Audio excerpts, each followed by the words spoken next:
What's going on, TU crew, and welcome back to another episode of the Totally Unqualified Podcast. This is episode 71, and we've got some very interesting topics to get into today. One of them, not sports related at all, but if you know what's been going on in the news recently, all over Twitter, this and that, you definitely know what we're going to be getting into in this one. But first and foremost, obviously, welcomed by the two greatest co-hosts of all time, as always, in Jake Maltese and Luke Rosenthal. How are we doing today, boys?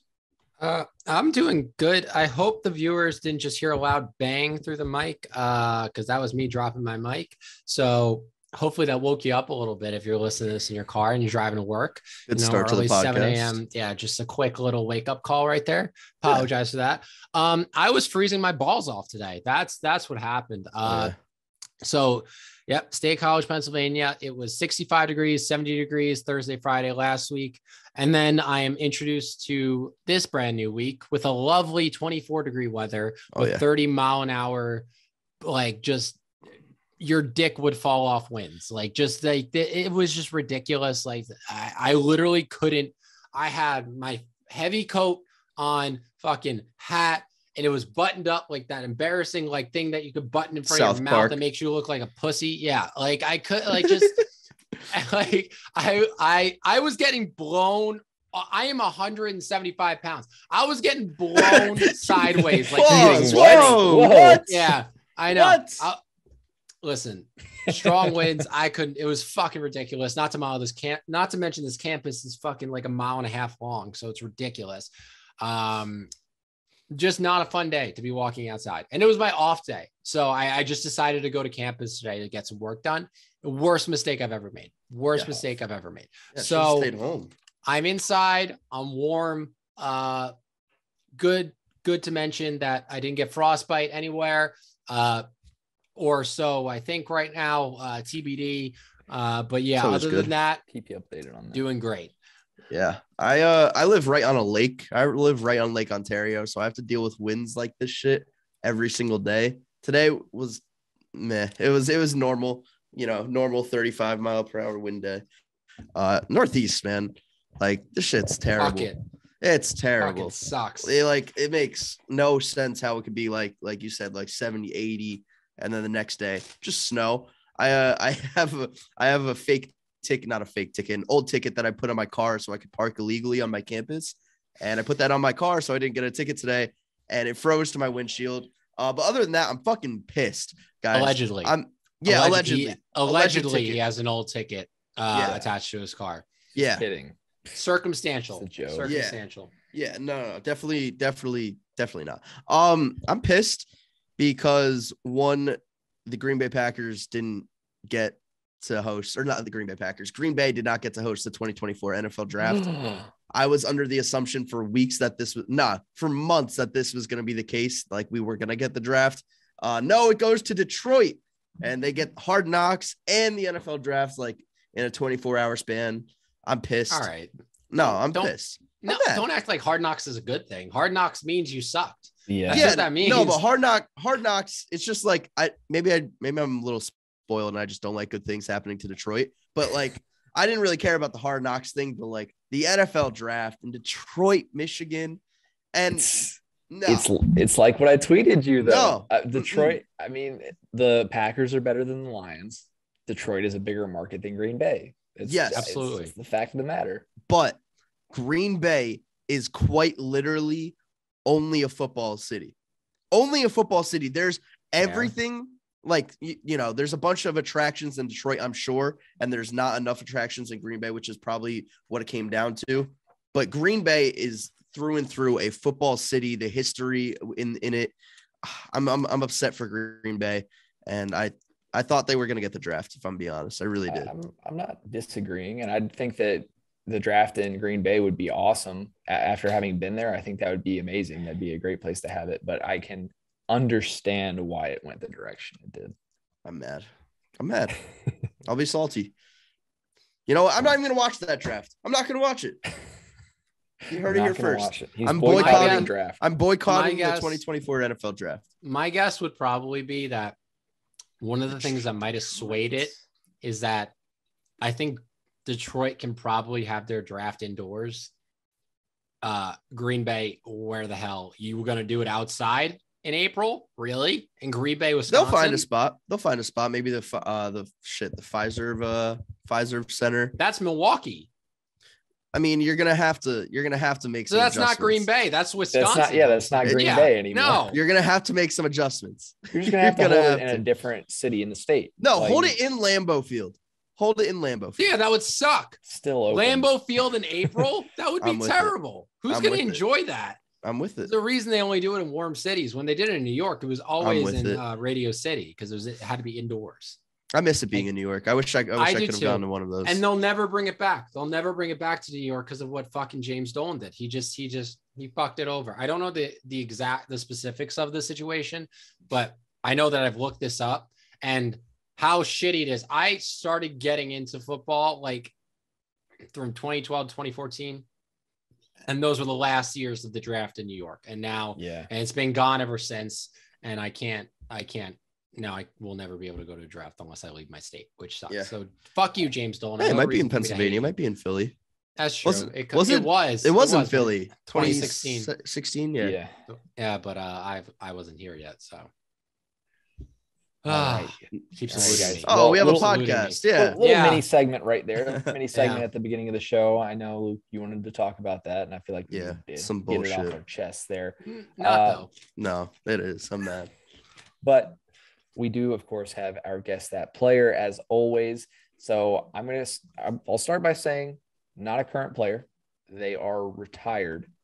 So whenever you guys are ready to start asking your questions, I've got the timer ready. Future Hall of Famer or Hall of Famer right now? Future Hall of Famer. So they retired within the last 5 years. Have they? Have they been eligible for a ballot yet? No. Okay. NFC, AFC. NFC. Okay. Quarterback? It is not a quarterback. Did they play only with one team for their entire career?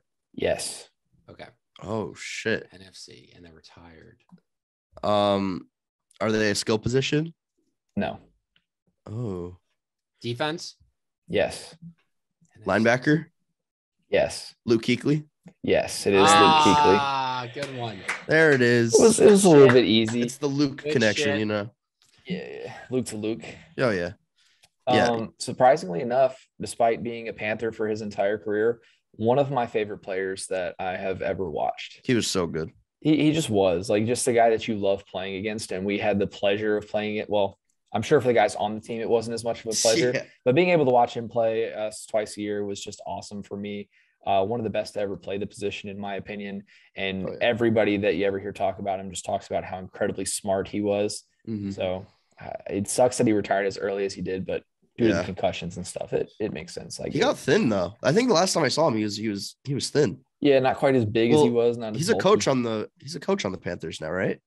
I don't know about that. I've seen him kind of all over the place. I know he was at the Bills training camp one time, helping them with some stuff. And I think he helps out here and there, but I don't think he's officially part of anybody's staff. Luke Kuechly definitely strikes me as a Mike Vrabel type though, who's just obsessed with football, who will eventually get into coaching. I could see that. I don't know that he's the head coach type. I don't know. I think he's so cerebral though. He's so smart. I think he could definitely. But then again, you have the whole stigma around Hall of Fame players being coaches because they don't understand why other players can't execute the way they executed. Yeah, and that's why. Was he a Walter Payton Man of the Year? Yeah. Or am I making that up?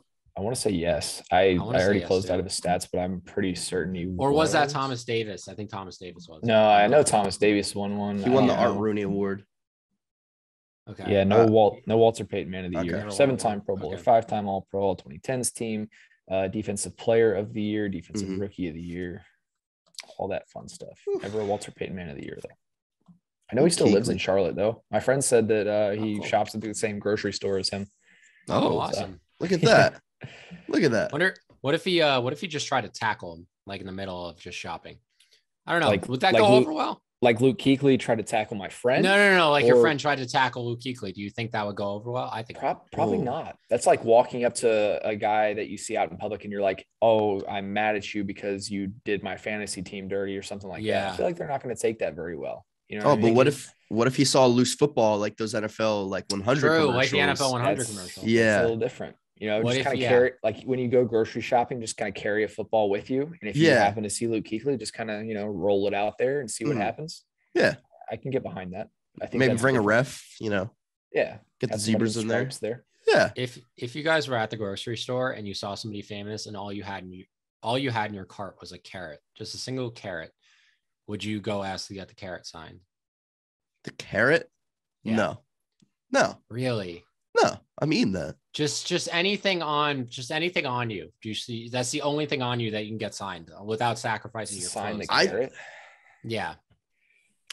Uh, Like Gage, you walk up, you're in a grocery store, you're in like an Aldi or a Costco or something, you see Drew Brees, and all you have is like it's just a carrot. or like a pack of socks or something. Do you get that signed? Oh, the socks. I mean, for sure. The carrot, I'm struggling a little bit more with, but I think I would Because the carrot's going bad. probably do Carrot's that. going bad. Okay. That's true. What about a buttercream cake? Okay. So the only way to get it signed is you have to go in the back and be like, hey, can I have a bag of frosting? Right. And then have Drew Brees sign it with a bag of frosting. I like that idea. I would do that. And you know what? I actually like that because that would be memorable for him also.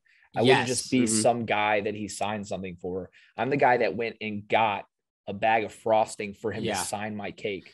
Yeah. That I'm keeping forever. Now let me add another, there's levels. Let me add another level of this. He's about to leave the store. They won't give you the bag of frosting. How much would you be willing to pay them to bribe them to give you the bag of frosting?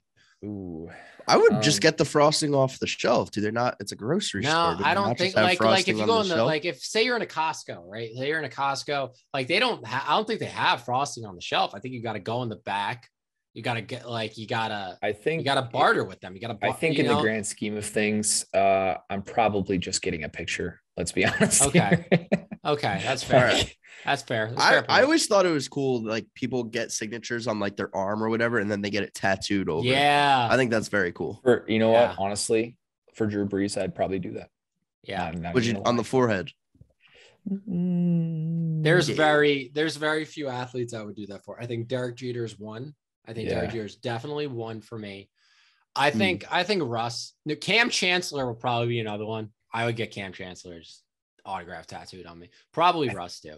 I think for me, it would probably just be Drew Brees. There's nobody else that I really like hold in that high regard. You know, might be Eddie Lacy for me. Oh my God, Eddie Lacy. You see Eddie Lacy at a grocery store, man. No, you can't watch be out. You can't be you giving better him grab no shit. You can't be giving him no buttercream cake. You get Are you kidding? You got to get the. He would just hand him the cake and he would walk away. Like he'd just take the cake. Oh. Like he would just leave. He'd be like, "Oh, thanks, man," and just walk away with the fucking cake. What is Eddie like, Lacy up to now? Like, Yeah. I need to know. Catching strays All left time, and right. That's all I know. All-time great Seahawk. Honestly, he was actually decent for us. He actually wasn't that bad for us. But man, I remember how big of a deal that was, and like all the incentives in his contract to like lose weight, and stay under a certain weight. So many. You would have thought the dude was in the UFC the way they were tracking his weight. Yeah. He was. Speaking of fighting, though, we've got some interesting non-sports news to get into. As Chris Rock said it himself. Will Smith slapped the shit out of him. Oh, yeah. On national television, not even just national television. I mean, we were getting broadcasts from other countries to see what actually happened from Japan, Australia. We're talking about like global television. Oh, yeah. Chris Rock getting the shit smacked out of him. And I think that obviously it's worth discussing. But if you haven't heard the confrontation just yet, obviously, hearing the slap won't do a lot for you. But I'll at least play this little tidbit. Danger. Keep my wife's name out your fucking mouth. So that happened. That was loud. That was loud. On national television? Yeah. That's crazy. All over the place. Twitter was blown up all night. Did you not know this, Jake? I obviously saw it, but like I didn't realize he said it that loudly. No, I thought they had him it echoed. That's crazy. I mean, the place was like pretty much silent, and he's yelling that. Oh yeah, and it's echoing the whole 9 yards. Oh yeah. So I think just get your opinions on it, talk about it a little bit, what you think of the whole situation. Luke, I'll start with you. What do you think about this? I loved it. I loved it, man. Dude, last night, I swear, was one of the best nights on Twitter of all time. It had to have been. Like, right up there with, like, the dress, right up there with Laurel and Yanny, right up there with, you know, bombarding Area 51. That was, like, this is all-time peak, like, internet moment. This like quite literally broke the internet, and I'm in a bunch of media and broadcasting classes, and that's the only thing we talked about today was Will Smith. You know, just it was crazy. It was crazy to see. I got the update on my phone on Associated Press News. I got an update. It was like world is shocked and stunned by Will Smith, like he hits and assaults Chris. I keep calling him Chris Brown, Chris Rock. God damn it. No, if it's Chris Brown, Rock. He's the one doing the assault. Yeah, yeah. If it was Chris Brown, there would have been some bigger problems there. It was surreal to see. One, because it's Will Smith, and you would never expect it to like be Will Smith of all people. He's usually a pretty mellow guy, it seems like. Yeah. Everybody knows Will Smith. Everybody, a lot of people grew up with Will Smith, Fresh Prince of Bel-Air. And two, he won Best Actor 20 minutes later. He gave a speech. One of the greatest moments in just modern history. If like Chris Rock is a better man than me, because like if you're getting slapped in front of Zendaya and SZA and like everybody, eat that, though. Like you got to eat that. You can't retaliate. You can't retaliate. I don't. In that moment, I don't know. I have to be in the situation, but if you slap me like that, I don't know that I'm just gonna. I think it made it a better situation that he didn't retaliate, because then it's just like, fuck. It showed he's the bigger man. But if I got slapped in front of Zoe Kravitz and she's watching me just get bitch slapped in the front row, I might have to kill Will Smith. I might have to kill Will Smith. Like honestly, that's crazy. Jake, I'm going to get your opinion on it, and then I've got a couple questions in regard to the whole thing for both of you guys. Yeah. Do it a little more in depth. So what was the joke? What was the joke that Chris Rock made? Something. He said something to G.I. Jane about recording G.I. Jane 2 because G.I. Jane is, I don't know the whole extent of it, but it's like a military movie. In the movie, obviously, military, hair's buzzed, all that stuff. The girl version of G.I. Joe. Mm-hmm. Yeah. Okay. So he made a joke about her hair. Yes. She has alopecia, so she has a hair loss condition. I don't think he knew that, or many people just in the U.S. knew that. That was the first time I heard about it. I keep hearing that it's like she's talked about it. It's very public and stuff like that. Wow. I didn't know. Yeah, I don't keep up. Yeah, I don't. Yeah, she's always had short hair as far as like I remember. Yeah, recently. Yeah, so I can't. The fact that people are saying, it's talked about and that people should know about it. I can't imagine that Chris Rock went and like looked that up to make sure before he wrote that joke. I think it was probably just like we all didn't. I'm very familiar with Will Smith. I follow Will Smith on pretty much all of his social medias. I did not know that his wife had alopecia. So, it's very plausible that Chris Rock just didn't know. But out of all the things to get pissed off about, really, he was laughing too. He was laughing at first. Yeah. Which at first when I saw it on Twitter, I was like, this is staged. It's gotta be fucking staged. That's what I was going to get into. Do you guys think that it's real, or do you think that it's fake? It's 100%. I think it's real. The fact that he came out with an apology, I think it was real.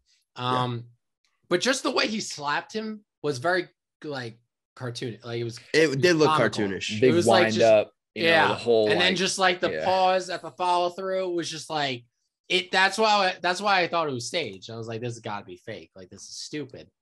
And then when I heard that audio for the first time, I was like, oh shit, this is not staged. Will Smith just got what goes through your head at the Oscars. To be, he's Will Smith, so he can do whatever the fuck he wants. But like, to be like, no, I'm gonna go walk up on stage and slap this man across the face. Yeah, in the front, like in front of all these people, in front of national television. Yeah.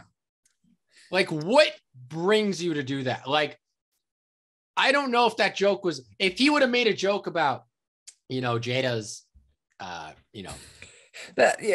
would have. We all know what I'm mentioning, like, their marriage issues. Then I would have then, okay. All right. That I think is a proper response to that, because you don't touch that. That's just not okay. I think I personally, I think he should have just joked about it afterwards. If you're going to slap me in front of millions of people at home on one of the grandest stages of them all, the freaking Academy Awards, the Oscars, hell no, off limits. I'm sorry, but like, comedians are like, they make jokes, and jokes have truth in them. Will Smith kind of is a comedian. Like, he kind of is. Like, he's in a lot of comedy movies. Exactly. Like, he does this shit. Yeah, exactly. And I don't know. I think it was totally uncalled for. And I don't like the people that are defending Will Smith say, "Oh, you got to defend your wife." I mean, like, no. And I'm sorry, but like, and I know it's like none of our business to be talking about like them and their marriage and their open marriage and their family. I mean, they chose to make it public. So they chose to make it public. Absolutely. That's not the type of woman that I'm defending and going up on stage and making myself look like a fool. That. Exactly. Sorry. There might be some women out there like to make you that will, they're worth defending. They're worth making yourself look like a fool or whatever. She sure as hell ain't one of them. Yep. Not after she cheated on me with my son's friend. Mm-hmm. And then in the interview that they had or whatever, where they sat down and talked about it, she like just did not seem like she was sorry whatsoever. Tried to make it out like it was a him problem or his fault or something. Hell no. I would have been laughing at the joke too. If I was Chris Rock, I would have said, well, that was an entanglement. And then just drop the mic. Drop the mic. He definitely didn't have enough time to think of that, though. Like, he was, that's was just why the shock. It was just the shock of the situation. There was a brief second after where he's like, he went, "Oh, I could," and then he stopped himself and just continued on with the show. Yeah, and that's what made me believe that it was real. It was like Chris Rock, like, he's talking all the time. He's a great speaker. He's great up on stage. He was just spitting word vomit afterwards and couldn't present the award correctly, and like was just jumbling his words. We're here to present a documentary. Say we're here to present an Oscar for I love the meme of Andrew Garfield checking his phone, and it's like Andrew Garfield texting Tobey Maguire and Tom Holland to see if Will Smith slapped Chris Rock in their multiverse. It's so funny. I just, I don't know. Would the Oscars have been relevant if this didn't happen? Because I don't think they would have been. And I feel like that's a big talking point for people that do think it's fake and stuff like that. It's like, oh, well, this was a publicity stunt. It was to bring more attention to the show and stuff like that. But to me personally, what do Will Smith and Chris Rock have to gain from that? Exactly. And now with the added backlash from like, people are mad at Will Smith. People are calling Chris Rock a bitch and stuff like that. I mean, it doesn't seem like there's any pros to that for them. In my opinion, it seems like there's only cons. Yeah. I don't understand those people that think it's fake. Like, you're not going to make a spectacle out of violence like that, especially at the Oscars. And not to mention, like, I don't really have a leg to stand on here because I'm not black, but this was the first ever Oscars that was produced by a black man.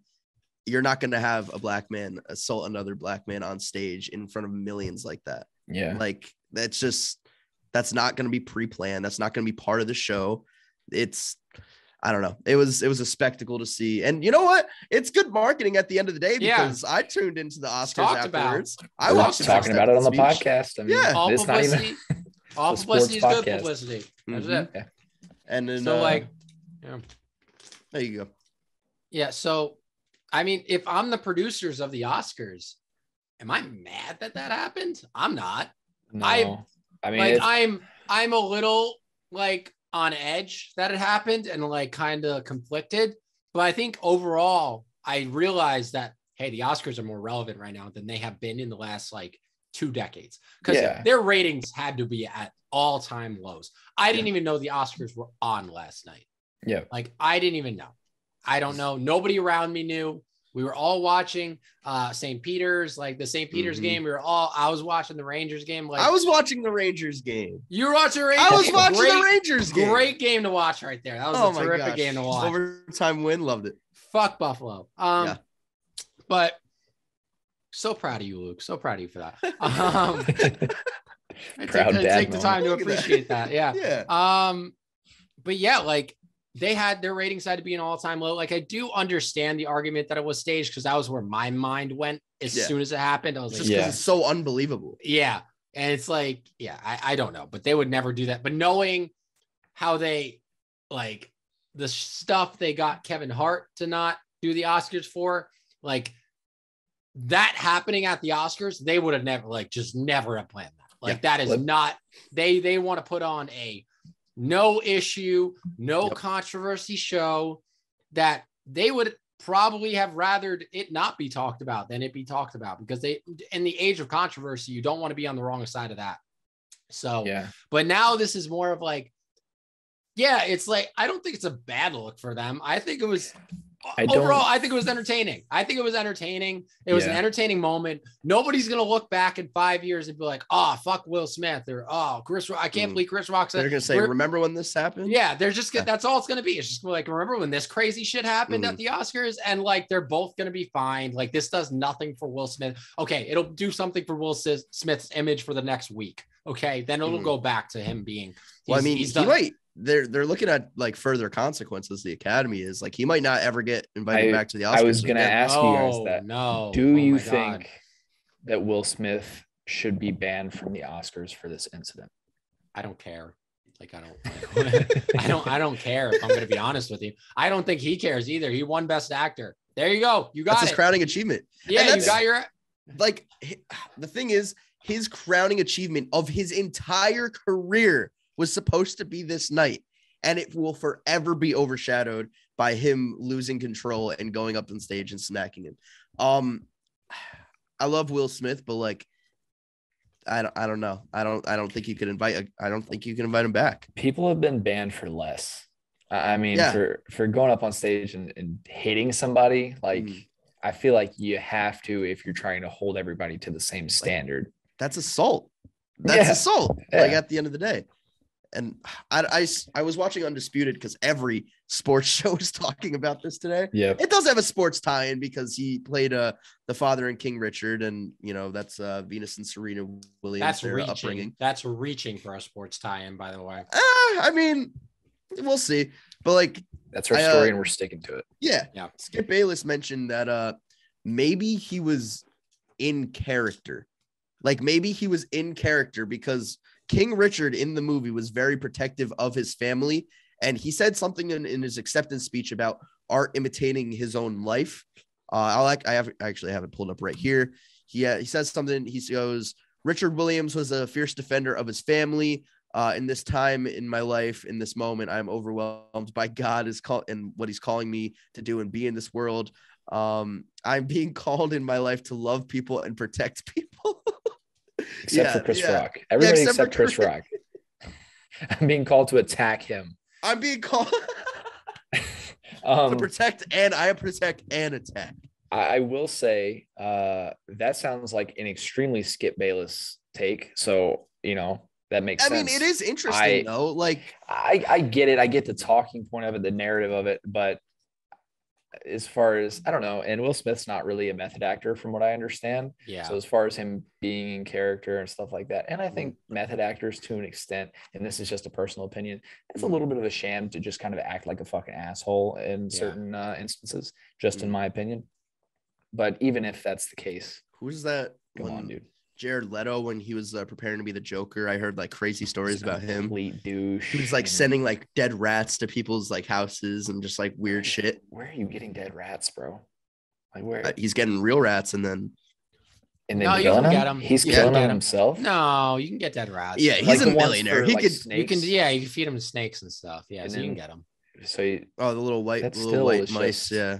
That seems like a lot of effort. Yeah. I just think Will Smith snapped, and I think it's a lot. It wasn't just like that one joke, that one moment. I think there's just a lot going on in his personal life. I agree. Marriage. I think a lot built up to that. Yeah. So I think he kind of lost it, but to lose it at a joke like that, like G.I. Jane, like Chris Rock was shocked. Like he was like, dude, it's a G.I. Jane joke. Like, come on. And even like Videos came out and surfaced today of Jada Pinkett Smith saying that she doesn't care what anybody says about her bald head. Oh, really? Really? Word. Oh, man. That's tough. Tough situation. Yeah. Let's save free Will Smith. Free Will Smith. That's from what I'm his marriage. From his marriage. Free him. That's what I'm calling for right now. That's what I'm calling for. Yeah. It's I don't think this does anything for Will Smith's image. Like I really don't. People will get over it. Yeah, exactly. Like the people that love him will continue to love him, which I would imagine is a majority of people because he's Will Smith and he's awesome. Are still gonna like. I love Will Smith. This is nothing from how I think about him. I was like, he just had a moment. Like we all know, like the only other time he's cried on live television and it is when he was talking about his wife, like when all this was going down. So like we know he loves her very much and he's very emotional when it comes to this topic. He just had an emotional moment. He's probably not in the best mental state when it comes to their marriage and her in the first place. Right now. He's somebody that tends to be pretty active on social media and stuff like that. And I mean, we made a couple of jokes about it as far as his marriage and the whole entanglement situation and stuff like that. I'm sure he sees that stuff like a lot, you know, because it's around. People still make those jokes all the time. And when you put yourself in a public light in that way, you have to expect to be talked about in certain ways and stuff. Even us, just like, not to compare us to Will Smith, but us making videos and stuff. Comments can get to us. It's a fair comparison. But we're also putting ourselves in a situation to receive those comments. So you got to kind of understand it and be able to control yourself. We are totally unqualified. Will Smith in that moment, that was totally unqualified. Yeah, absolutely. Will Smith was he was putting himself in our shoes in that moment. Yeah. He felt what we feel on an everyday basis. Do we create a totally unqualified honorary member board of the week? Yeah. Of just all time. And we just special moments get somebody inducted into the totally unqualified. Like this person was board. Totally unqualified. At this moment. And I think Will Smith should be Antonio Brown, Will Smith. Antonio Brown definitely has an argument. For absolutely. Sure. Yeah, he could definitely be on that list. What's crazy? What was a crazier moment though? Honestly, that's tough. That's tough to decipher. I'm gonna say Will Smith because I feel like everybody was talking about that, and like I feel like the Antonio Brown thing kind of leaked out of the sports world a little bit. And you could kind of like expect that out of Antonio Brown, like Will Smith. It wasn't as surprising, I don't think. Like I didn't think I'd ever just like somebody leaving mid-game. That's happened before. That's not crazy to me. It's crazy a little bit, like Monte But Davis because it's Antonio Brown, though. But the manner in which he did it. But you saw him do it, and you're like, oh, he's at it again. I didn't see Will Smith slap the shit out of Chris Rock, and I was like, oh, Will Smith is just being Will Smith. No, you saw him do it. What is he doing? No, you saw him do it. It wasn't he's at it again. You're like, oh, this is where it's gone to. That's what I thought. I was like, oh shit, this is where he is now. But listen, like, if this is bad, let me take you back to the day that he did leave the field. Antonio Brown did. If I were to tell you, if you didn't know what happened, if I were to tell you that an NFL player just took off all of his clothes, streaked the field, left the game, and quit football entirely, you'd probably be like, oh yeah, that's probably Antonio Brown. Like if you had to guess, if I told you, if I told you an actor went up on stage, didn't like another comedian's joke, went up in full on slapped him at the Oscars, the last person you think it would be is Will Smith, the guy who is nominated for Best Actor of the night. Like that's the last person you think is. Who's the first person coming to your mind in that situation though? Probably Alec Baldwin. He's been. That's a good one. I can see that, especially because of the things he's dealt with as of lately. Yeah. Damn, Alec Baldwin. I don't know. I can't really think of anybody else. I guess I don't know any actors that like have like maybe an actress, Amber Heard. Yeah. Ooh. Could definitely see that. I've never tried to chop off a finger or something. I've never Amber heard of whoever that is. She is Johnny Depp's abusive wife. Okay. Yeah, that. By the way, I just thought of a really funny meme. If somebody's listening and wants to beat me to it, do you remember when Will Smith started the YouTube Rewind video? a couple years ago, and he's looking through the telescope, and he's like, "Oh, that's man. hot. Oh, Put the that's slap. hot. Yeah, put that in. Oh my God, I hate to break it to you. No, is that already done? I saw it all last night, multiple times. The internet. Oh, The internet's like the stock market, man. You gotta just account for it. That the fact that it's just instantly factored in. If you think that you had a great idea, somebody had it already. Promise. But with that being said, we hope that Will Smith pursues some happiness in his future endeavors. Good one. And we're gonna move on with the Oscars. You know, him slapping him, people receiving awards. That's not the biggest, or that's not always, you know, something that happens. Something that happens every single time is people pay attention to how people are dressed, right? Pay attention to the suits, the dresses, the whole 9 yards. So we're gonna switch back over to sports here, and we're gonna get into some uniforms in the NFL. Some bad uniforms in the NFL, ones that should not have been worn, never should have been put in place, need to be replaced. They're outdated, whatever the case may be. And I'm going to go ahead and say, if we were just making these lists, we would all have the Cardinals uniforms. We would all. They're outdated at this point. We've kind of mentioned it before. So we're not going to include them this time around just to keep things interesting. But the Cardinals definitely need some new unis. They're outdated for sure. Absolutely. Yep. But Luke, I'm going to start with you. And if we want to just start with 3, I think, and 3-3-3, and then just work our way up the list. There's a solid chance we have the same teams on our list. Yeah, we're probably still going to have similar ones. We don't. I got one. You guys Oh, okay. Might have the Seahawks. No. Ugly. Hell no. You better. Those neon green uniforms. Just all right. The action green has grown on me. I would never buy it. No. I would never buy Calling it. it action green. That's what it's called. It's the action green uniforms. It's the first time I've ever heard action. That's the color of our green. It's action green. Action. That's the name of it. That's the name of the color that we. Yeah. That's like if I eat unhealthy for like a week straight. Yeah. And then have a bowel movement is what that green is. Yeah. Yeah. that's anyway, moving on. We're not just at three. At 3, I have the Detroit Lions. I hate everything about Detroit right now, including the Lions uniforms. Listen, I'm Hawaiian. If you didn't know, that's my biggest flex ever. I don't like the Honolulu blue. I don't like the Honolulu blue that they use. I personally really enjoyed their early 2010s uniforms. Whenever I look back at those, I always think of Matt Stafford. I always think of Ndamukong Suh back in the day. I think of Reggie Bush as well. Those are just classic to me. They were like a lighter shade of blue. No, they were darker than the Honolulu blue, but they were still light blue with the silver mixed in with it. I'm not with the Honolulu blue. You're the Detroit Lions. You're supposed to be about grittiness, you know. And especially with like the head coach that you have and the culture that you're trying to build, Honolulu blue just isn't intimidating enough. I don't feel like it fits. What's an intimidating color to you, Luke? Green and gold? Not Honolulu blue. If you're the Detroit Lions, are you just making fun of it because it's named after Honolulu? No. What if it was I think called, it's a silly shade of blue to what have if it was for called that franchise. Quicksilver blue or like fucking no artillery blue? The word Honolulu has nothing to do with it. The shade of the color has everything to do with it. I think the older jerseys looked more intimidating, and I was kind of disappointed when they changed them. That's it. Also, I hate Detroit. That's more of what it is. Got that part. Yeah. I just had to emphasize that. I feel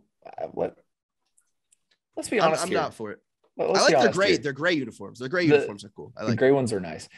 I'm looking at it right now. The Lions' old uniforms compared to their new ones, it's not that different. It's really not. The older maybe ones it's not different to you, but when I have to play them twice a year, it is different.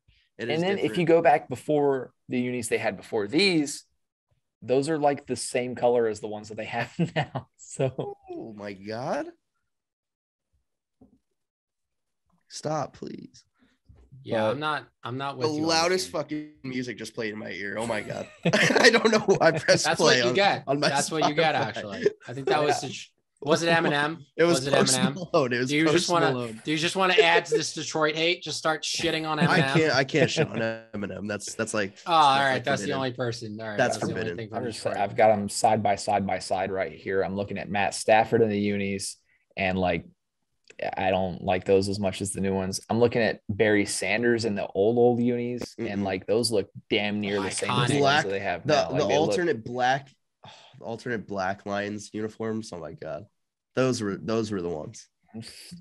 On this one, I am not with you. I'm not with you on the Lions jerseys. I think they were a nice, subtle update, make it a little more modern. And I really like that. That's what it's all about. It's the modernness of it. Yeah. The only thing that I am not crazy about is I think they could have outlined the gray numbers in white. That's the only update I would make. Yeah. I think that would make it a little better. And that's literally because I think the white numbers with the blue outline on the gray jerseys, fresh. Love that. I love the blue numbers on the white jersey. Love that. The gray on the blue, there's not too much of a distinction there, and I don't love that. So I think if they made a little white outline there, I think that would make the numbers pop a little bit, and I think that would make the blue jerseys a little better. Okay. But that's my only critique. That's my only critique of the new Lions jersey. Other than that, I really do like them. We'll agree to disagree. Just gonna have to. Who is your number 3, Jake?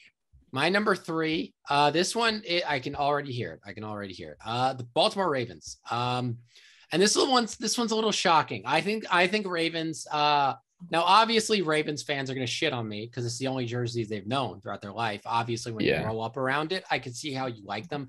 I feel like those uniforms are like coffee. They're an acquired taste. Okay. And I fucking hate coffee. So that should be a nice parallel. You're always so energetic. Jake. I know. I do this without coffee. This is proof that you don't need coffee to survive. That's why he hates it. Yeah, I don't get everybody. I need coffee to wake up. Just wait 30 minutes. You will be awake. I promise you. So sorry that I didn't mean to shit on coffee drinkers like that. But yeah, the Ravens jerseys, I've just never loved them. I've never loved them. The purple's cool. I like the colors. I like the colors of it.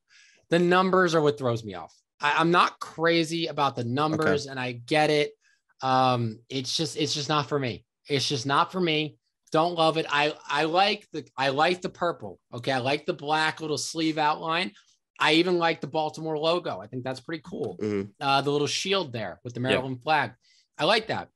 The numbers are what throws me off. I just don't like the numbers. I think they're a little, I don't know if I guess tacky is the word. I don't know. I think they're a little tacky. And it just doesn't appeal to me. It doesn't appeal to me. I kind of get what you're saying. Yeah. Like it feels like the uniforms themselves are like modern, but the numbers feel outdated almost. Yes, 100%. Like you just need that's to a good way. Good way to put it right there. I will say, that's a good way to put it. I love their all black unis though.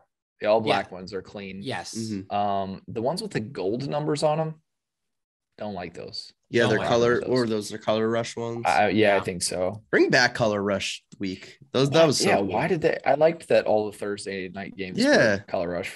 Except the Jaguars could stay. Oh my god, the mustard yellow. Yeah. Speaking of which, do you remember when the Ravens like that one week, just random ass week, they wore yellow pants with their I don't know if it was their black jerseys. That was like a big deal too. They're just randomly I don't know. Not rocking with it. Absolutely. For my number 3, I'm going to go with a different bird team, and call me biased all you want. The Atlanta Falcons, they just rebranded theirs not long ago.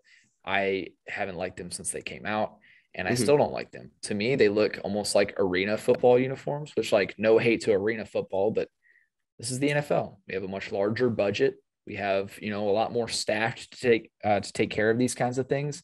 And the Falcons missed big time, in my opinion, like just on all of their new uniforms.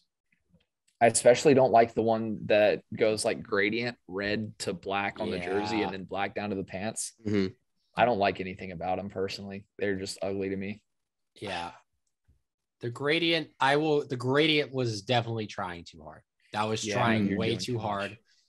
Just gradients are notorious for not looking good on a jersey. They just don't. They look cool if you're 12. If you're 12, oh my God, give me the brightest, most obnoxious ass uniform you can get me. Mm. And I'm wearing the shit out Seahawks. of that. Shut up. When I was 12, I honestly, that green jersey would have probably been my first priority. Like I would have wanted that jersey so bad. Oh God. Yeah, I'm so glad I'm not 12 anymore. But I think Gage, I'm going to go with you on this one. I didn't like them when they first came out. I didn't. I thought it was too much of a reach to the youth to try to appeal to them with some new, cool, ultra modern styles. Yeah. And that doesn't always go over well. The font is growing on me.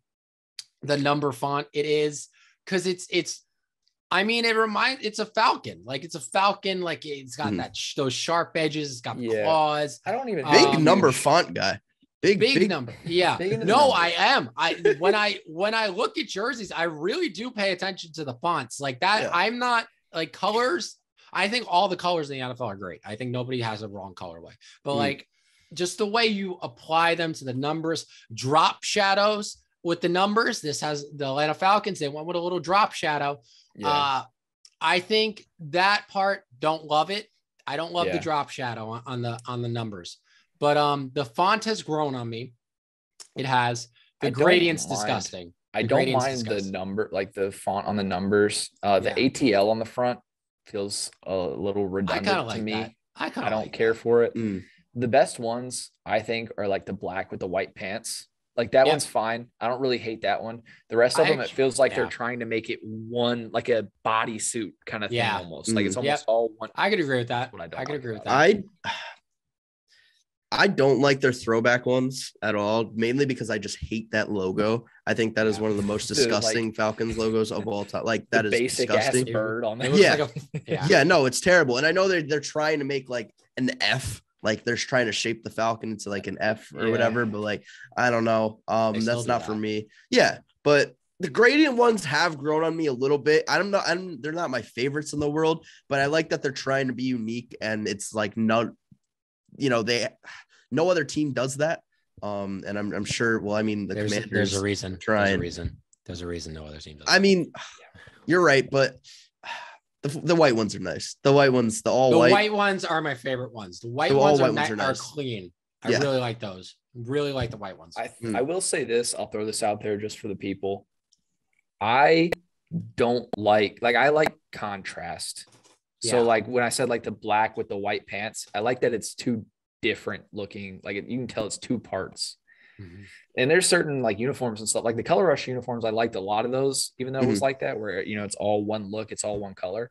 But for regular uniforms, it's not really my thing. Yeah. All right. That's fair. I was expecting to see the Falcons on one of your guys' list. Yeah.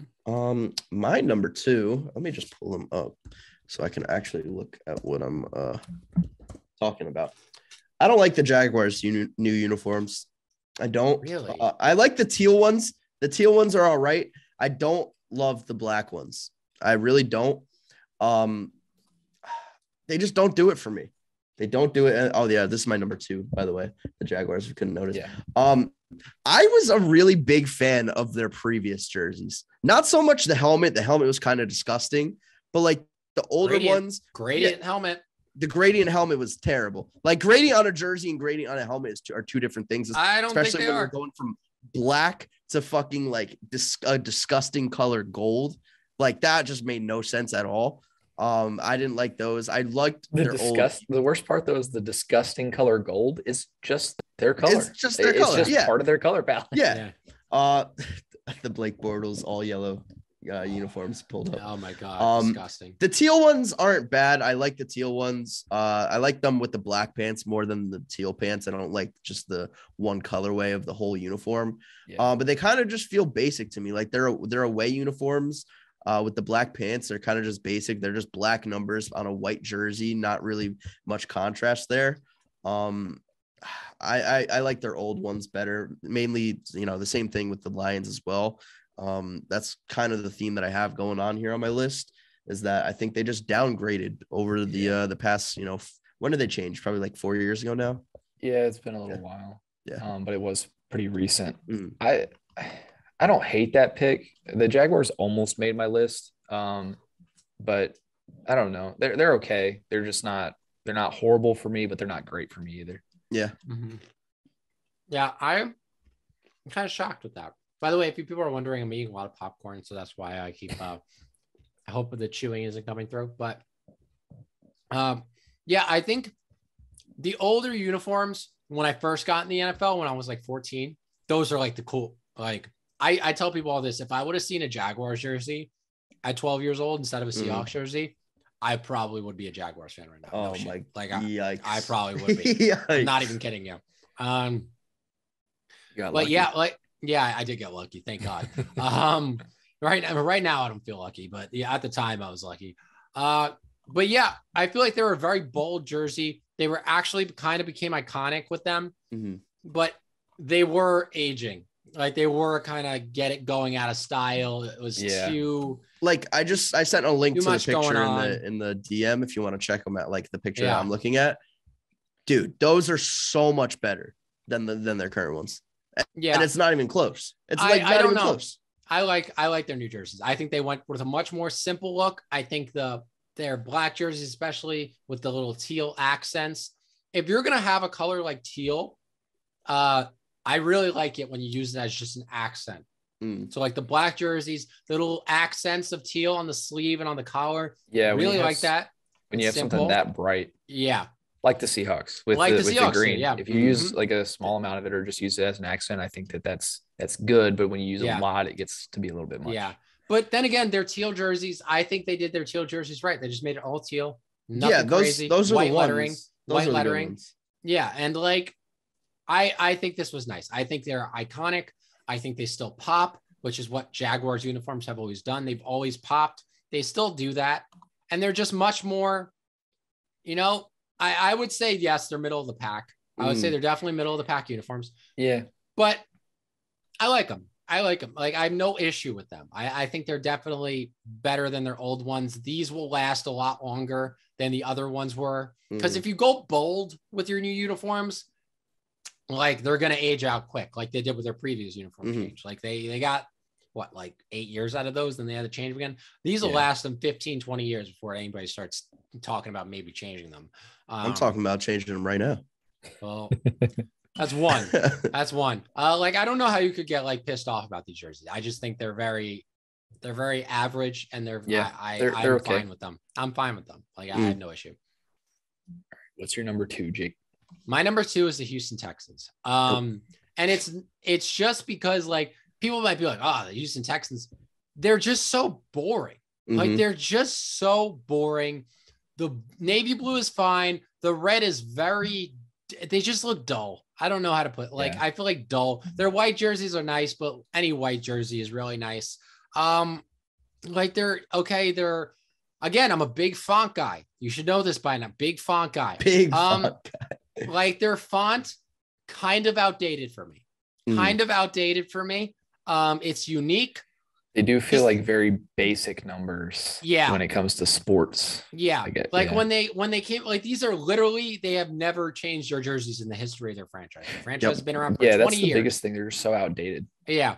And those numbers at the time, like this was still when teams really only had block letters. So like block numbers. So like this was new. This was fresh. I can imagine this was like really like modern at the time. They've been outdated, and just the blue jersey, red thick ass collar, disgusting. By the way, disgusting thick collar, gross. Get rid of that shit. And the red stripes, like do something different. Like you need, like there's so much more you could do. Their red ones are all right. Their red ones are nice. They're all right. But the red ones are my least favorite. They're just all right though. Like the collar needs to be less thick. I don't know how to it's too much. The thing is, if you look at like their regular, their away or whatever, and then their alternate, they're all three the same design with the color switched around. And that's with like going modern, like a lot of teams do. All three of their jerseys will be like totally just different formats, like different layouts and stuff. And I think that's kind of the direction they need to go in and kind of update some things in that way. Because I feel like that's what makes it so boring. from game to game, you're looking at the same jersey. The colors are just a little switched up. Yeah. Would you guys maybe, because they're bringing back the new like you could have multiple helmets, correct? Because I think it's coming soon, right? Yeah, because the Bucks are bringing back their one season. more. What if for an alternate helmet, like they had half of it red and then the other half dark blue, sort of like their logo? Hell no. I'm kind of with that. No, I'm kind of with that. God, no. I don't like that. I'm kind of with that. No. I kind of want. It's kind of like not really Steelers. Luke, Steelers have Luke, the one logo on their one side. Luke, do me a favor. Picture that. Just picture that. Oh, I'm looking at it. I'm looking at it right now. Actually, you're looking at like a concept of it. Yes. Yeah. I don't hate it. I actually. I don't hate it. feel like I'd be okay with something like that if it was like horns. If they had like, but then again, when you do like horns, I'm thinking Vikings at that point. Like I don't know how you do that without this it looking one. like the This one Vikings has like half of it is red. The left half is red. The right half is blue, and then they have white horns coming like up. Like I can't really explain it, but they have white horns coming up. I don't think I'd be down with that. I'm so with it. I'm so with that. Honestly, just anything other than what they have right now is good change for me. I'm going to go ahead and throw a little spoiler out here. My number 1 was the Texans. So was mine. Yeah, I'm just not going to. So when we get to that point, I'm not going to really talk about it because we're doing it now. But my number 2, and we've talked about this already before because it's super recent, the Commanders. Change them. That you just changed them, change them again because I hate them. I still don't like them, not even a little bit. The red ones are okay. We've talked about the black and how I feel about that. I just don't like them. The white ones are nice. I like them. These like I don't hate these as much as everybody else, to be honest. I think the black ones with the fucking W on the forehead is stupid, absolutely dumb, and it kind of just rips off the Steelers like their whole black and yellow scheme. Okay, I really like their white ones. The Steelers don't own black and yellow, people. Like black and yellow is a very popular like color combination. Like this is one quarrel, like just personal bone I have to pick real quick. Steelers, you are not black and gold. Just letting you know. Steelers, it's black and yellow. The song is black and yellow. Yeah, Wiz Khalifa is literally from Pittsburgh, and he made the song Black and Yellow. For those that say black and gold, stop. No, who is gold though? Just stop it. The green and gold. We're not talking. No, I just had to. Black and gold is the Saints. But the Commanders jerseys suck. I don't like them. The red is okay. I don't think they're that bad. I don't have an issue with the red. The black, it looks dumb to me. The black ones are trash. They're terrible. I still don't like the white either.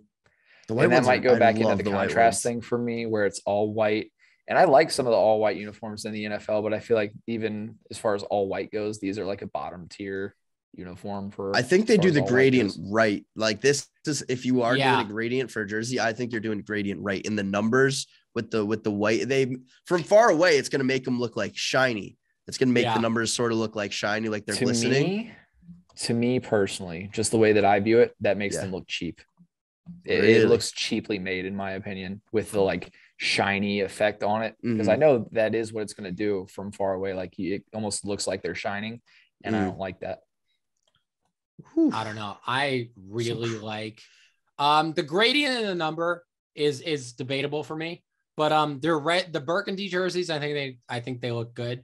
Yeah. The white jerseys, aside from the gradient, maybe I think they look good. The black jerseys are dope. Like if you aside from the W on the helmet, the W on the helmet is stupid. It's stupid. It's just why is it in the front? Like they should instantly change. It's so stupid. But like the black jerseys, like where's the issue here? What's the issue with the black jersey? I think the more that I look at them, I think the issue I run into, we won't even talk about the helmet because we know what the problem is there. Yeah.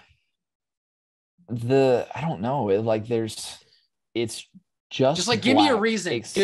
My reason is if I look at black and yellow jersey like that, my mind is going towards the Steelers. Even though the Steelers, their regular uniforms are white numbers. So I'm thinking of the Steelers color rush uniforms. Okay. What about this? What if they added some more burgundy accents to the black jerseys? I think that could work. Okay. Because for me right now, I think what's really throwing me off is that it's black, it's yellow, and then you've got just this little bit of burgundy around the numbers. Yeah. And it's like, what am I looking at? Like there's some contrast there, but it just looks off. What is cool? Really tell it's there. What is cool about the black uniforms, the black helmet, is that they have the numbers on the side of the helmet. I'm just seeing right now on an alternate view. Yeah. I think that's pretty cool. I've never really cared for, I feel like I'm just hating on everything during this segment. I've never really cared for the numbers on the helmets either, because that makes me like, it feels old. It feels college. It feels like old school. Colleges don't do that anymore. Like I guess I know, does but yeah. The Chargers do it. I think the Chargers helmets are knock out of the park. Like they killed it with the numbers on the helmets. This is a bad uniform segment, but I love everything about the Chargers uniforms. They're my favorite uniforms. Number one by far. Not even a question. They did it right. Yeah. But I like the Commanders uniform. I would agree with you. Let's workshop this. Maybe throw a letter to Dan Snyder. But I think if there was some burgundy on the sleeves, get leaked. Maybe burgundy on the collar on the black jerseys, I think that would make them look better. I do think that would make them look better. And I feel like that's kind of what I'm saying. Yeah. Like it just could have been so much better than what it is, especially with the amount of time that they had. Okay. That's fair. That's a fair point. I'll take that. See, I just wanted a reason. Why? Because like, there's nothing to be mad about with the black jerseys. Like they're just black. They got the numbers, gold numbers on them. They got that's the problem. They're textured on the shoulder pads, but like only half of the shoulder pads. Yeah. If they were textured across the entire jersey, I think that'd be cool. Yeah. I think that'd be way cooler. Yeah. I would agree. Well, Luke and I established that our number one was the Texans. Oh yeah. We already Texans talked about that. So yeah. Jake, if you want to give your number one, and then we'll move on. My number one is the Rams. Rams grew on me. I'm not gonna lie. Another gradient. They also grew on me. No, the Rams it's just too much. It's too much for me. You're running out there looking like a bunch of blueberries. Like it's like it's the Smurf uniforms. I don't know how to put it. Like they're so bad. It's the shiny yellow doesn't do it for me. Like the shiny numbers is gross. The like yellow does not look good shiny. Like you can't make that a shiny color. And every color is shiny on their uniform, and it's fucking tacky. It's gross. There's too much going on. Like I think I say this all the time. When you have bright colors, accents are what makes those bright colors look better. Less is more.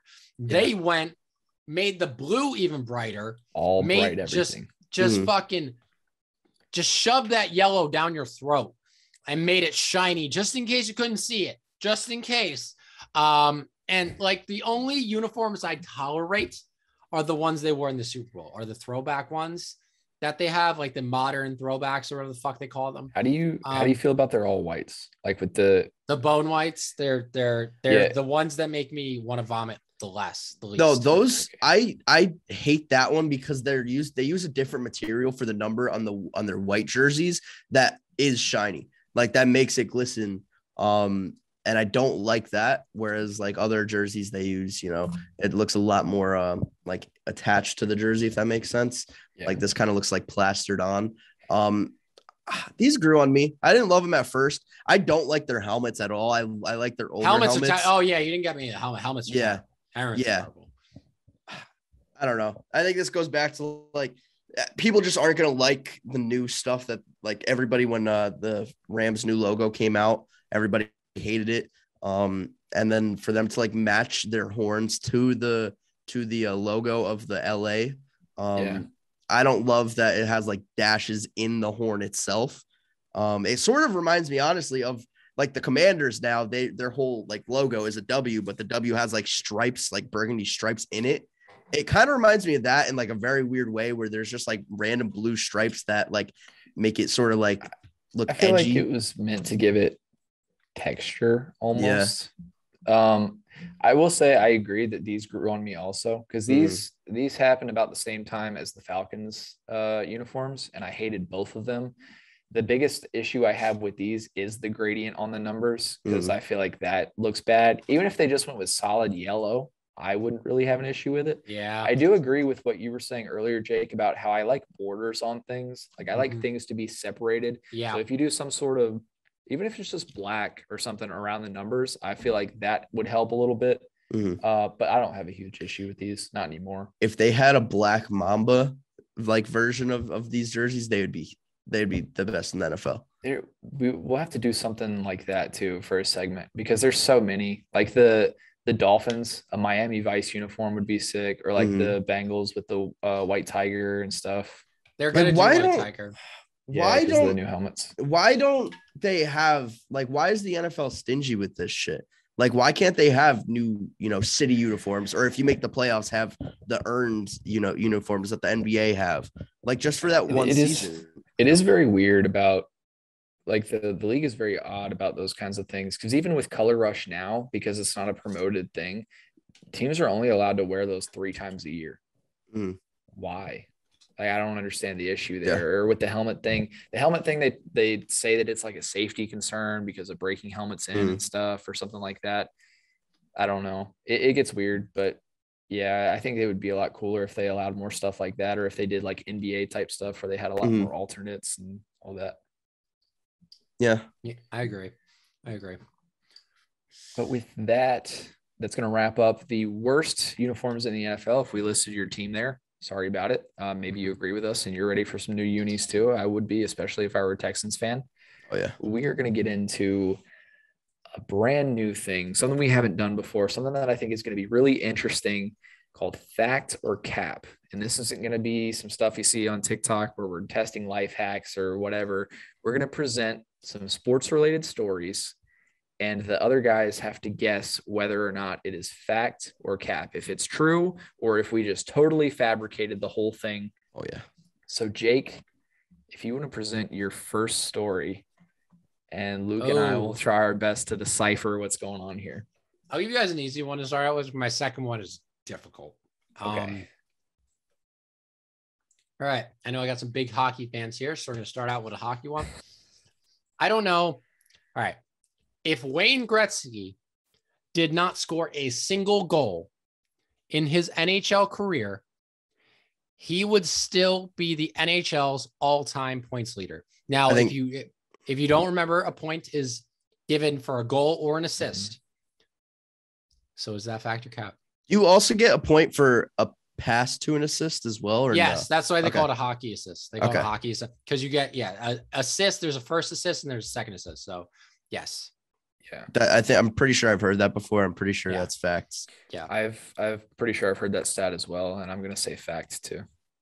It is a fact. So Wayne Gretzky, that's just fucking built like wild.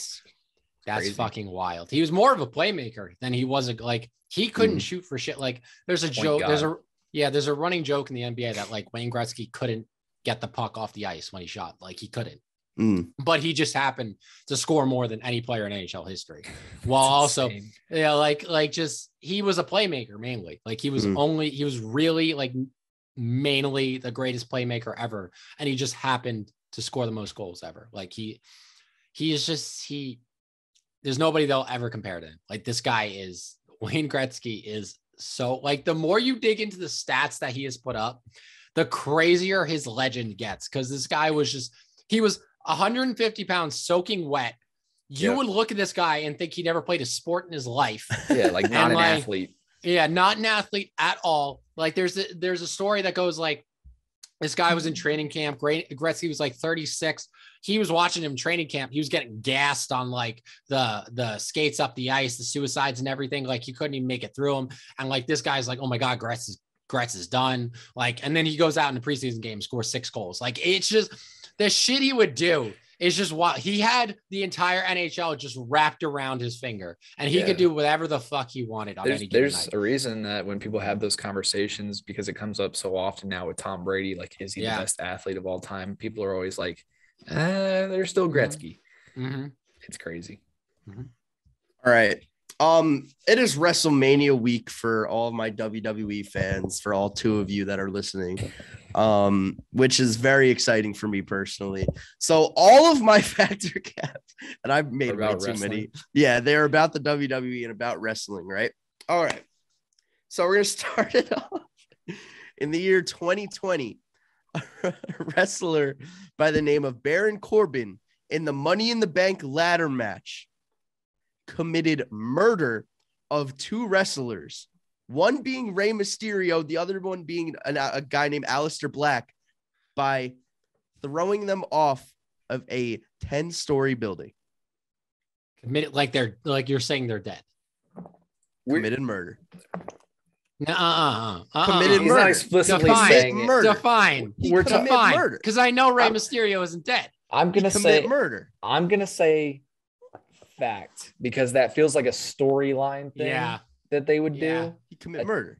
I'm gonna say fact here. I'm gonna say fact too because you're not explicitly saying that they died. It was probably a move called committing murder. I feel like I would have heard about that. Yeah, especially Rey Mysterio. Like I followed WWE a little bit as a kid, and I feel like Rey Mysterio would have came up. But what if he's doing that intentionally to throw us off? See, WWE is hard to gauge because hard to gauge, get it? Because it's just so all over the place and you can't they've done I'm gonna say fact. I'm gonna stick with fact also. That was a fact. It wasn't like they didn't actually kill him, but when I watched it, I was like, how the fuck do you play that one off? How do you go back and say, oh yeah, he's not dead. He didn't just fall to his death. Crazy. They didn't kill them. They killed off the character. They were back the next week. The match, instead of because it was the pandemic and there weren't allowed to be fans in stadiums, they had the match inside of WWE headquarters, the headquartering building, and you had to get to the top of the building and wrestle your way up. And when they got to the top of the building to win the briefcase, Baron Corbin tosses them off the building, 2 of them back to back. It is what Did it show their fall? Yep. Felt no, not it didn't. They didn't hover over the edge to show them falling, but the throwing, the tossing, they showed. Yeah. I don't know how they caught him because I don't know. They didn't throw them off the building, Luke. I don't know if this occurred to you. No, he threw them off the building. So, I don't know what caught them, but they were thrown off of the building. I don't know. I don't know if that's crazy though. I don't know if there was cushion. I don't know if there was a lower level to the building. They was thrown off. Wow. Okay. Are you guys ready for my first one? Both of mine are football related, by the way. I am. Okay. Cliff Kingsbury went into coaching because of $1,500 worth of unpaid parking tickets at Texas Tech. And I'll elaborate on it a little bit. He was going to go back to school, had to get his transcripts, and they were like, we can't give them to you because you owe us money. So he decided not to go back to school to pursue coaching instead. I might have $1,500 in unpaid parking tickets right now. Maybe I should go into code. Maybe this is my call. There you go. I don't know. Cliff Kingsbury seems like a cool guy that would definitely break the rules of parking. But I don't know. Are you saying that because you feel like you're a cool guy that breaks the rules of parking? I'm going to say cap. Maybe. I'm going to say cap. That's what I was thinking too. That's what I was thinking too, because I feel like, I don't know. 1,500. He coached at the college. Where was he coach? Where did he begin coaching? Houston, right? I want to say that was his first job. I say cap because he did play in the NFL a little bit, so he should have had a little bit of money. I'm gonna say cap too. That is a fact. Wow. He finished playing in the CFL, decided that he was just kind of done with football. Houston offered him a job to come coach there, and he was still deciding whether or not he wanted to go back to school or if he wanted to go ahead and start coaching. He tried to get his transcripts. Texas Tech was like, you owe us a lot of money. And he was like, I'll just go coach. I mean, and look at him now. Look at him now. Do you think he's paid off that money by now? I would hope so. I would sure hope so. Maybe they forgave him when they hired him as head coach. Maybe they forgave him. Well, he went on to coach at Texas Tech, so I would imagine. Yeah, that's what I'm saying. Yeah. That they that'd be funny if that was part of the contract. Like, we'll forgive your debt to the school. You won't get your first pay, or we'll take it out of your first paycheck. Yeah, out of your first paycheck. Yeah, that's funny. That's a good one. All right, that was a good one. That one stumped me. I got a baseball one for you guys now. Oh. This one I'm very excited for because this one's gonna be tricky, guys. This one's gonna make you think. Some of the greatest pitchers of our generation are Clayton Kershaw and Jacob Degrom. Okay. Both of which are already top 50 all time in terms of career ERA being earned run average. One of the players who ranks higher than Kershaw and Degrom on that list of top 50 all-time in career ERA is none other than the great Bambino, Babe Ruth. Ooh. I don't know what ERA means. I said it. Earned run average. Earned run average. So it's basically the amount of runs you give up on average based on every start. That's what earned run average is. So lower is better. Yeah. So he has a better ERA. He has a better ERA, Kershaw meaning he has a lower ERA. Yes. If you guys don't know, So Babe Ruth was a pitcher with the Boston Red Sox, and when he got traded to the Yankees, infamously for money, he became an outfielder and went on to become one of the greatest outfielders of all time. So what all I'm three saying, of them. So what I'm saying is, saying is, if this is fact, Babe Ruth was also one of the top 50 pitchers of all time based on earned run average, and then switched to outfield and became one of the greatest hitters of all time. I'm going to say fact because I feel like he was only a pitcher for his time with the Red Sox. It's going to be a small sample size, and that's why it's so good all time. And I'm saying cap. I think he's in the top 50. I think he's below Degrom and Kershaw. So Gage, to your point, I will say there is a minimum innings qualification. Okay. For this list. Okay, I'll stick with it. You're going to stick with fact. And Luke, you're going cap. I'm going cap. Okay. Not only is Babe Ruth top 50, he is 13th all time. In career ERA. Oh, wow. Jacob Degrom and Clayton Kershaw are in the 40s. So this guy was absolutely unreal at pitching. At everything. At just everything. Baseball. He was just that dude. I'll tell you that. Yeah. And he smoked cigs and drank beer on the bench. So, So just to give you a reference, Babe Ruth had a career 2.277 ERA, which is unreal. And Jacob Degrom has a 2.497. Clayton Kershaw has a 2.49. So damn, he is pretty significantly above these guys. Again, different era, but the fact that he could go from being that good of a pitcher and just thrown into the outfield and become one of the greatest hitters of all time is fucking incredible. Like that is like people forget how amazing Babe Ruth was. And like, could he play in a modern era? Probably not, just because of how out of shape he was. But like to think of he was ahead of his time. He was ahead of his time, and he was just like, imagine how good he would have been if he actually worked out. Yeah, if he like took it. I don't want to say took it seriously because I don't know if he did or not. But no, like, he definitely took it seriously. Took his body seriously. Yes. Now, to be fair, back then they didn't really have the, there wasn't the stipulation that you like had to be the most in shape guy or anything. Exactly. Like that. So like Babe Ruth would have been with like modern trainers, and if he cared enough to work with modern trainers, would have been undoubtedly. Who's one? Who's ranked one? Ranked one. They're all old era. Guys from the 20s and above, like 40s and before. And then you just got Mariano Rivera plopped in there. Oh no, sorry. Mariano Rivera is 13th. Babe Ruth is 17th.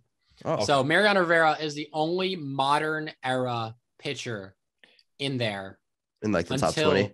Yeah. No, in the top 40 until you get Do you think until you get to like Clayton Kershaw? Do you think part of that is the game changing and guys getting a lot better at hitting over time? Yes, which just paints the picture as to how good Mariano Rivera was. Like the fact that he's 13th all time. And there's not another modern era pitcher for another 30 guys like below. Yeah. Like that's fucking crazy. Like that's insane. All right, Luke, so this with your second wrestling take. In a 2017 match on SmackDown Live at the time it was called, John Cena had a match against Randy Orton. And do you know the whole "you can't see me" gimmick where John Cena is invisible? Yeah. John Cena came out, they had his entrance music, and Randy Orton fought or wrestled an entire match just with an invisible person, just with nobody in the ring, and John Cena won. And his entrance music played afterwards, and that was it. Man, it's like so ridiculous that I want to say facts. See, this was the whole point. This was the whole point of this. Like, this is that's like what makes so it tough. fucking out of this world that like, that's definitely something Vince McMahon would come up with though. Like and John Cena wouldn't even have to be there. He's off filming a movie somewhere and he's also wrestling. Just getting the paycheck, getting a win, and he's not even there. I feel like I'm gonna go Cap just because I feel like that would have been talked about more. I've heard like some, like every once in a while I'll get a very significant WWE moment on my like social media feeds. So like I feel like that would have been significant enough where they'd play highlights of that. So that's kind of my thought process too. Like I feel like I would have heard about it. My friend is a pretty, he's decently into wrestling and stuff still. So I feel like he would have told me about it. I'm gonna say Cap on that one. That was Cap, guys. That was Cap. That's a great idea though. That was funny as hell. Send it to him immediately. Oh, could you imagine? I feel like that's something that they could have done at some point. Maybe not with Randy Orton. I thought you guys were going to pick up on Randy Orton. Randy Orton's too good to ever be doing that shit. If he were to fucking lose to an invisible person, that would not fly over well. That's what I thought. We're just going to give it away, but that's fair. That's fair. All right. Okay. Not to toot my own horn. Have I gotten one wrong yet? I don't think I have. Yeah. No. I don't think I have either. 100p. Just like that. Okay, this is my second one. Again, also football related. Baker Mayfield, well-known, college antics guy, got into some stuff while he was in college at Oklahoma. Baker Mayfield once got so drunk at a frat party that he went streaking down Boyd Street on Oklahoma's campus after being dared by some of the fraternity brothers. Is this when he got his when he got arrested? No, it was not when he got arrested. That was separate occasion. That is fact. I remember hearing about this. I'm pretty sure. What do you got, Luke? I'm gonna go with. Fuck! Wait, no. You might be trying to play on this. Did I? Yeah, that's this? what. Yeah. Now you're confusing me, Jay. I'm going Cap. I'm going Cap. It's like just believable. It's like just believable. You don't become an NFL quarterback and streak down. And there would have been footage of that, and that would have been. I'm going Cap. He had worse things. You asked about his arrest before we came to this. He got arrested. Yeah, but he didn't get arrested. He got arrested for public intoxication. That's like the weakest arrest possible. Pat McAfee. I mean, Pat McAfee got arrested. He jumped into a river and was ditch. It's like, come on. Like in terms of like things to get arrested for, public intoxication is very low on the list. Yeah, like, come on. Cap. I'm gonna go Cap. I definitely didn't read about this. I definitely convinced myself in my mind that it is Cap. I did totally make this up. I was trying to play off of, that's why I led off with the, he almost got me. Antics. And I like listed a street that's on the campus and everything. I looked up a map of Oklahoma and I was like, okay, this is a street that exists. That's good. That's fucking good. That's a really good one. That was a lot of hard work put into Gage. I like that one. I tried, Yeah. Do you guys have any more? That was it for me. That was it for me too. But if you have more, Luke, let's go for it. I have 4 more, but I'll tell you what. All right, just guess which one is Cap. Do one more. I know. I'm gonna list them all. Okay. You guys guess which one is Cap. Okay. Okay. So there's 3. So this is more of like a 2 truths and a lie kind of thing now. Yeah. But there's 4 of them. Okay. No, we'll do 3 because one of them's kind of graphic. Okay. All right. In 2006, Shawn Michaels, the Heartbreak Kid, had a match, a no-holds-barred match against God. All right. Who's God? There had to be a wrestler named God. Against God. No more context. There's a wrestler named God. I don't. Wait. Okay. In 2006, also, Rey Mysterio had a ladder match against Eddie Guerrero for custody of Eddie Guerrero's son. Wow. I won't say anything.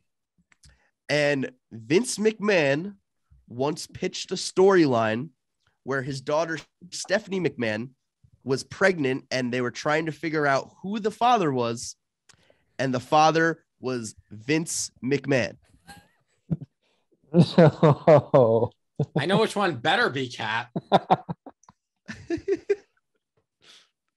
That's all of them. That's all of them. Yeah, I'm gonna call Cap on the last one because it better be Cap. It just Or else this man, all he the said was fact- that all he said was that he pitched it though, not that they pitching actually it, did it. pitching it is worse enough. Pitching it is bad enough, Gage. It's the WWE though. I wouldn't put it past them. But that's what?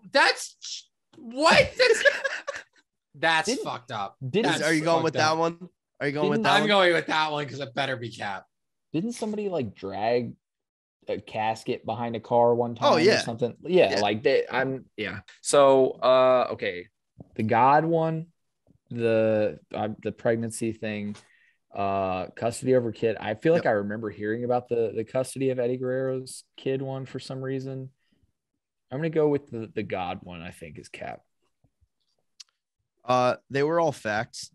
They were all facts. They were all facts. Trick question. They were all facts. Actually, I have like 7 written down that are all facts. I could have just kept on going, but I decided to pick those 3.